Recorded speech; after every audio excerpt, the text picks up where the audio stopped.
శ్లోకము 19 తపామ్యహమహం వర్షం నిగృహ్ణామ్యుత్సృజామి చ అమృతం చేవ మృత్యుశ్చ సదసచ్చాహమర్జున. ఓ అర్జున, నేనే సూర్యుడిగా వేడిని ప్రసాదిస్తున్నాను. నేనే వర్షాన్ని ఆపుతాను, మళ్ళీ నేనే వర్షాన్ని కురిపిస్తాను.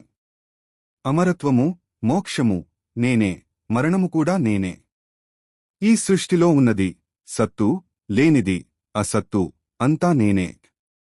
విశేషం: ఈ శ్లోకం ద్వారా భగవంతుడు సర్వవ్యాప్తి అని అర్థమవుతుంది.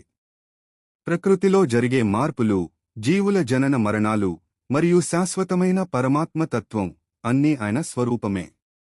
శ్లోకము 20 త్రైవిద్యా మాం సోమపాహ పూత పాపాయజ్ఞైరిష్ట్వా స్వర్గతిం ప్రార్థయంతే తే పుణ్యమాసాద్య సురేంద్రలోకమ. 3 వేదాలలో చెప్పబడిన కర్మకాండలను అనుసరించేవారు యజ్ఞాల ద్వారా నన్ను ఆరాధించి సోమరసాన్ని సేవించి పాపరహితులై స్వర్గానికి వెళ్లాలని కోరుకుంటారు.